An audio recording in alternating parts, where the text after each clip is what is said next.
Halo semuanya, perkenalkan saya Rifki. Hari ini kita akan membahas mengenai efek dari rarefaction terhadap matriks alpha diversity. Untuk cara melakukan analisis alpha diversity di R, itu sudah kita bahas pada video sebelumnya. Pada video kali ini kita akan fokus pada rarefaction. Apa itu rarefaction? Rarefaction adalah sebuah metode subsampling. Nah, rarefaction ini dilakukan ketika kita memiliki data atau jumlah data bacaan yang tidak seimbang. Jadi misalkan dari beberapa sampel yang kita ambil, ada sampel yang memiliki jumlah total reads yang sangat banyak, tapi ada juga sampel yang jumlah reads-nya itu sangat sedikit. Nah, ini akan menjadi masalah dalam analisisnya, karena perbedaan jumlah sampel tersebut akan mempengaruhi nanti perhitungan analisis yang akan kita lakukan seperti alpha diversity dan beta diversity-nya. Nah, yang banyak orang lakukan adalah dengan melakukan rarefaction, yaitu kita mengambil suatu jumlah reads tertentu dan kita mengeksklud atau membuang sampel yang reads-nya kurang dari jumlah tersebut, dan sampel yang jumlah reads-nya lebih dari jumlah tersebut akan di subsampling atau di rarefy. Itu misalkan kita set jumlah rarefaction-nya itu 10.000 reads.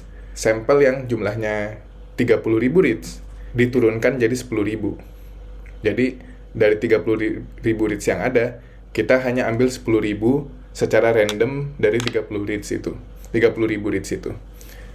Nah, seperti yang kalian dengar dari penjelasan saya tersebut, itu artinya kita menghilangkan banyak data, ya kan? Kalau 30.000 reads, kalau sampelnya sebenarnya punya 100.000 reads, tapi kita cuma ambil 10.000, itu berarti kita membuang banyak data, yaitu 90.000 reads itu. Nah, itu makanya rarefaction ini sebuah metode yang cukup mengundang pro dan kontra. Ada kubu yang setuju melakukan rarefaction karena menurut mereka efek yang dihasilkan atau benefitnya itu, yaitu mengurangi bias dari jumlah sampel itu jauh lebih besar daripada negatifnya, yaitu membuang data yang valid. Dan mereka argue juga bahwa kita tidak sebenarnya membuang data tersebut, karena rarefaction itu kita tidak melakukan itu hanya sekali, tapi kita lakukan subsampling tadi berkali-kali, atau kita melakukan iteration. Tapi di argumen yang lain, di kubu yang tidak setuju dengan rarefaction, itu adalah tadi karena kita membuang banyak data yang seharusnya bisa kita gunakan, yang mungkin bisa memberikan hasil tertentu atau sangat berpengaruh pada hasil dari analisis yang kita lakukan. Nah, di sini kita akan bahas, kita akan lihat perbandingan alpha diversity matrix yang sudah kita hitung, yang kita coba analisis di video sebelumnya, yaitu Shannon, Simpson, dan inverse Simpson. Oh ya, dan satu lagi species richness atau observed species. Bagaimana 4 matrix ini berbeda jika kita melakukan rarefaction dan tidak melakukan rarefaction. Oke. Ini saya sudah buka RStudio. Saya load library yang dibutuhkan.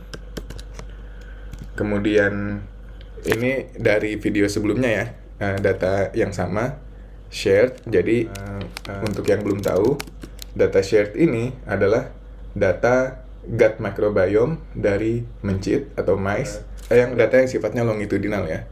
Jadi berdasarkan waktu tertentu. Nah, ini group count-nya kita lihat lagi.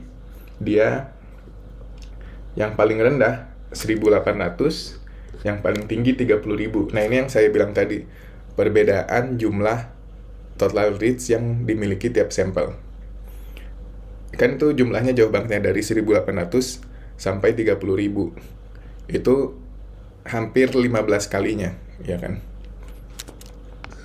Nah, kemudian ini metadata yang kita buat sendiri kemarin. Nah, di video ini saya akan fokus ke rarefaction ya, seperti yang tadi saya bilang.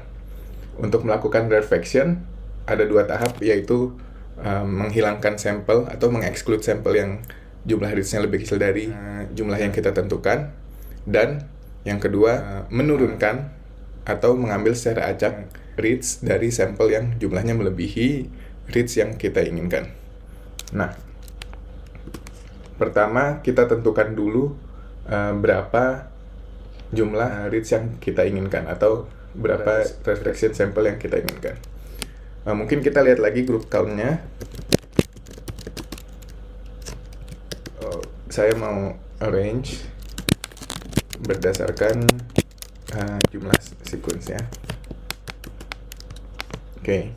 Jadi kalau dilihat ini 1800, kemudian next-nya masih 1800, 2000, 2100 dan seterusnya. Jadi kalau saya lihat ini sebenarnya tidak ada sampel yang pencilan, yang terlalu kecil jumlah reads-nya sehingga harus kita buang. Jadi saya akan tentukan rarefy sampelnya itu sebagai jumlah reads dari sampel yang paling kecil, yaitu 1828. Ini saya akan simpan sebagai rarefy sampel. Nah, kemudian yang kita lakukan adalah tadi pertama filter dulu sampel yang jumlah reads-nya lebih kecil, walaupun di case ini harusnya nggak ada yang terfilter ya. Kita nggak apa-apa, kita tulis aja tetap analisisnya, kita tulis fungsinya. Share, kita group by group atau sampelnya. Kemudian kita filter di mana sum value. Ya, kita lihat lagi tadi data share. Ini kan seperti ini. Sum value berarti total value, total reads dari tiap sampelnya. Karena sudah kita group by group, sum value-nya lebih besar sama dengan rarefy sampel ya, atau 1828 tadi. Nah, ini harusnya tetap sama jumlahnya ya, jumlah barisnya masih sama, tidak ada yang berkurang karena rarefy sampelnya itu menyesuaikan dengan jumlah sampel yang paling kecil. Oke, ini saya mau tulis sebagai filter. Oke. Nah, kemudian kita tadi mau menurunkan jumlah sampel dari sampel yang jumlah reads-nya banyak. Nah, dalam hal ini saya mau pertama lakukan uncount. Jadi dari filter share tadi saya mau uncount.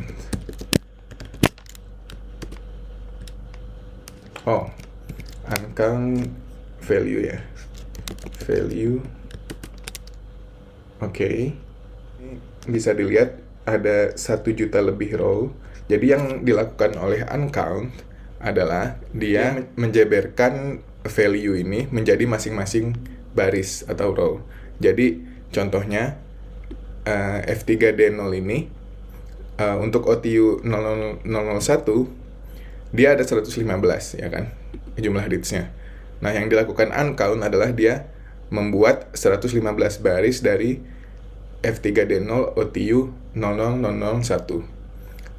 Kemudian berarti untuk OTU 0002 dia ada 26 baris. Coba kita cek ya untuk memastikan. Filter group itu F3 atau kita ini aja group by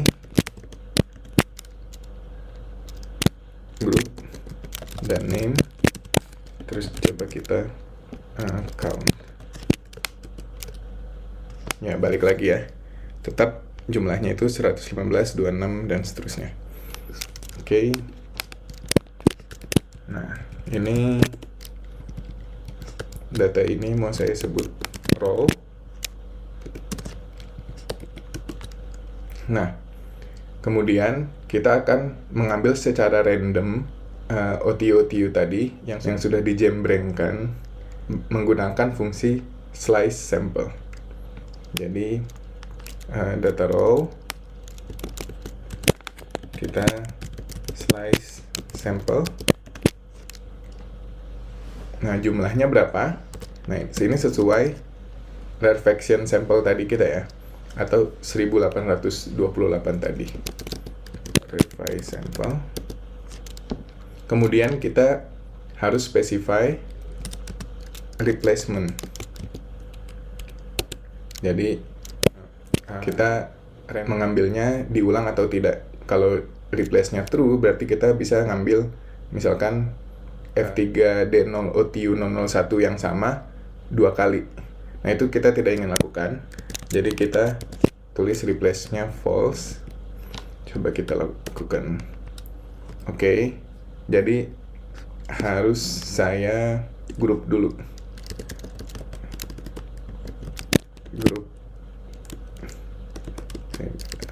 Group by group.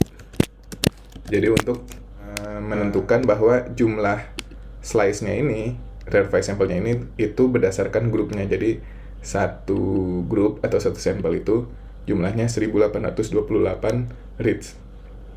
Oke. Kemudian kita count untuk balik ke bentuk atau format yang sebelumnya, yaitu group, name, sama jumlahnya berapa. Oke.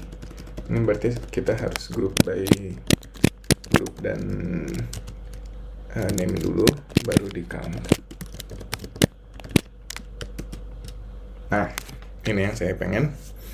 Jadi kalau kita lihat tadi awal, hasilnya itu shared-nya itu dia bentuknya seperti ini, ya kan?